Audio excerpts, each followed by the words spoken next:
Oh, ma femme s'est mise en colère, elle m'a dit arrête tes conneries avec ton Gamma. J'ai dit mais pourtant c'est bien la nuit. Elle m'a dit je veux pas le savoir. Oui, non, c'est lui, là, je te l'avais-tu compté déjà. Oui. C'est que nous autres, les filles, on était en train de se baigner parce qu'on avait des bons moments sur le bord de la grève, là.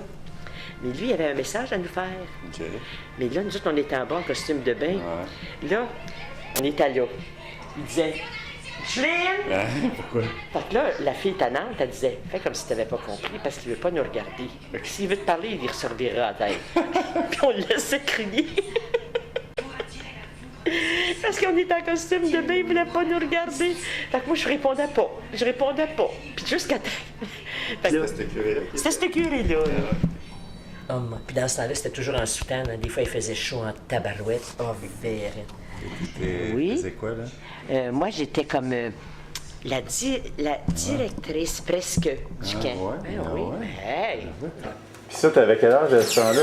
21 ans, ouais. L'été? Dans l'été? L'été. J'ai fait 2 étés. Fait que c'est là que ta mère t'écrivait les lettres?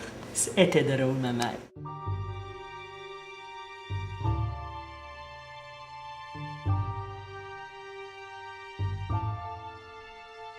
J'espère que tu apprécieras le type de sommeil induit par le gamma OH. Tiens-moi au courant du résultat. Je t'embrasse, professeur Henri Laborie.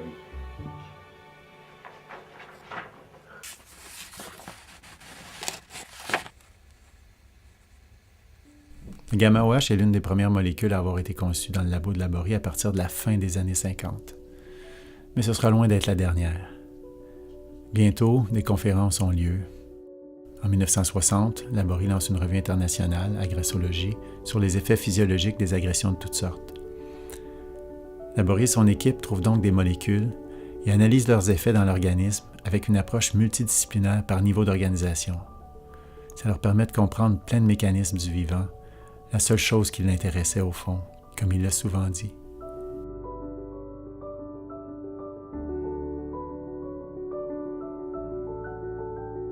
Ça y en a pris aussi de l'intuition puis de l'audace à Francisco Varela, quand à la fin de ses études secondaires, il décide d'entrer à l'Universidad Católica à Santiago du Chili, attiré par un nouveau programme en sciences biologiques qui se donnait après la 3e année de médecine.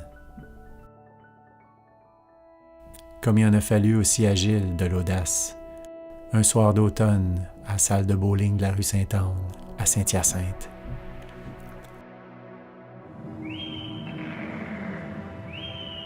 C'est ça qu'elle portait déjà quand tu l'as connu? Ah, elle portait son gilet rouge, mais on l'a regardé, il était trop petit. Après 35 ans, là, c'est trop petit.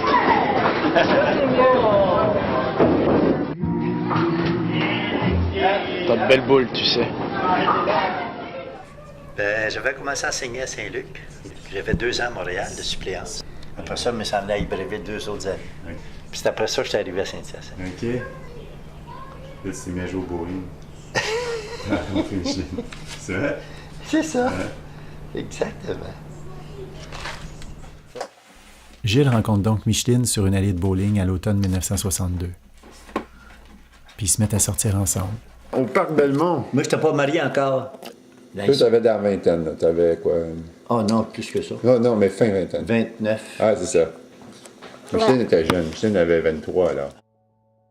23 ans à l'époque, c'était le temps de se caser. Fait que Micheline présente Gilles à sa famille, puis à son père, Roland. OK, ça? Ça, c'est nos fiançailles.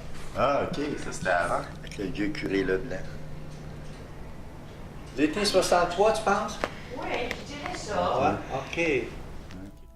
Si Gilles demandait la main de Micheline, à l'autre bout du monde, Francisco Varela, lui, demandait à l'un de ses professeurs, Juan Vial, s'il pouvait devenir son apprenti dans son laboratoire de biologie cellulaire. Vial accepte et lui donne alors la clé d'un local où Varela passe les temps libres de ses 18 ans à colorer la gaine de myéline sur des coupes de tissu nerveux. Une démarche qu'on pourrait qualifier de réductionniste et dont Varela dénoncera pourtant les limites 28 ans plus tard. Je ne peux pas indiquer l'étude du cerveau ou la science ou les lois biochimiques ou n'importe quoi comme étant un lien privilégié des savoirs humains. Je trouve ça politiquement dangereux. Et je suis contre. Je suis, mais rien à mon contre. Je m'oppose. À Saint-Hyacinthe, personne ne s'étant opposé à leur union, Gilles et Micheline se marient le 26 décembre 1963. Il y a la jeune là. Ensuite, les mariés. Ça, c'est Roger. Roger, qui vous avez marié. Oui. Ça, c'est Ton père, ta mère. Il reste juste nous deux. Tout le monde est décédé. On est rentré le 4 janvier 64. Donc, ça fera 47 ans. C'est le même point de vue. Puis si mes calculs sont bons, vers la fin juin 64, peut-être à Saint-Jean, Micheline et Gilles ont dû s'ennuyer un peu dans leur nouvelle grande cour. Puis ils sont rentrés de bonne heure ce soir-là.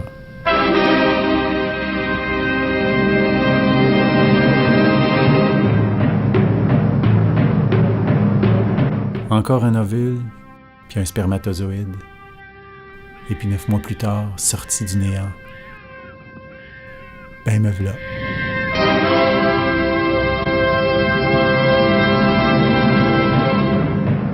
À la naissance de toi. Ah! À la naissance de toi. C'est vrai? Oui. Mon Dieu, mon Donc, Gilles, là, toi, t'avais 30. 31. 31.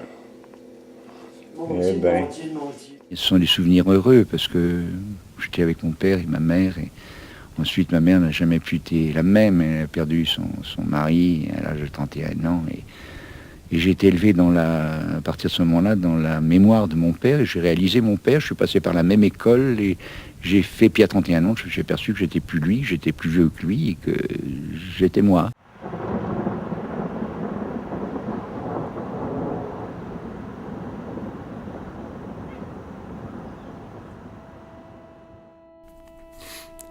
Des âges équivalents puis des années qui coïncident, c'est pas ça qui manque dans cette histoire-là.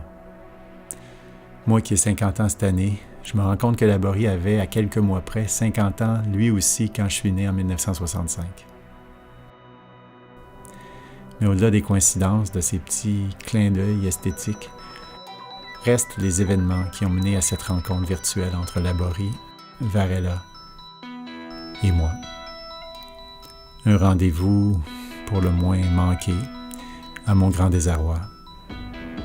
Le choc a eu lieu vers le milieu de la discussion de près de 2 heures et n'a jamais été complètement rattrapé par la suite. Parce que j'y crois pas. Je l'ai dédié toute ma vie, je n'ai pas de 78 ans, mais quand même j'ai fait de ma recherche pendant 30 ans. Je la dédie à travailler sur le cerveau comme M. Laborie, à faire de la science, etc. Mais je ne peux pas réindiquer l'étude du cerveau ou la science ou les lois biochimiques ou n'importe quoi comme étant un lien privilégié des savoirs humains. Je trouve ça politiquement dangereux. Et je suis contre. Je suis, mais rien à mon contre. Je m'oppose. Mais je ne crois pas que ce soit privilégié. Mais c'est ce que vous dites. C'est pas du tout. Alors là, vous voyez, comme les gens ne le connaissent pas leur cerveau. Alors, personnellement, franchement, j'ai rien à contre. Mais rien.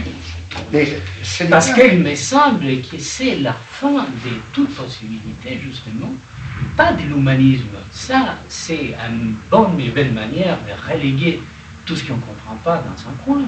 Mais s'il y a quelque chose pour laquelle moi j'y tiens, et ça me semble intéressant et important pour un projet politique et un projet éducationnel, c'est une espèce d'ouverture dans une croissance et solidarité humaine qui ne relève pas de l'humanisme, relève des actions humaines les plus fondamentales.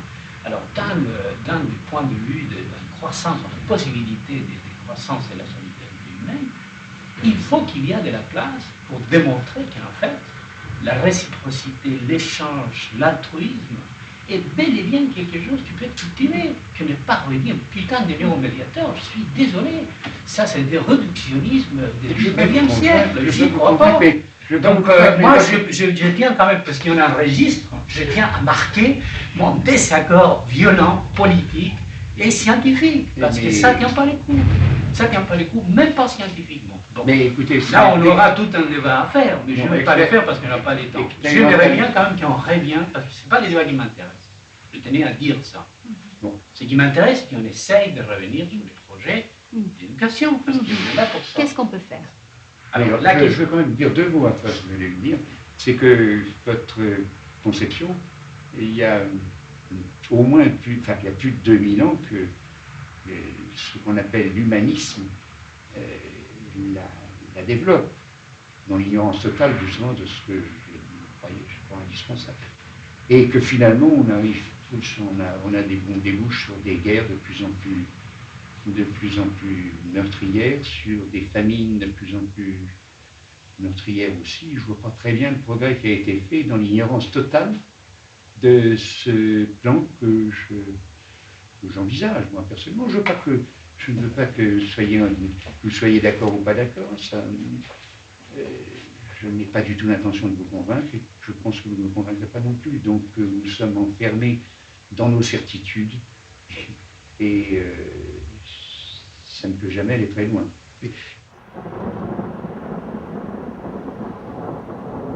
Nous sommes enfermés dans nos certitudes, et ça ne peut jamais aller très loin. Terrible conclusion de Laborie, qui m'avait laissé sur le cul la première fois que je l'ai entendu. Mais avec le temps, j'ai un peu commencé à comprendre pourquoi il ne s'était pas compris. Je pense que Varela s'opposait à la démarche de connaissance de l'être humain de Laborie, de la molécule jusqu'au comportement par niveau d'organisation qui interagissent les uns avec les autres.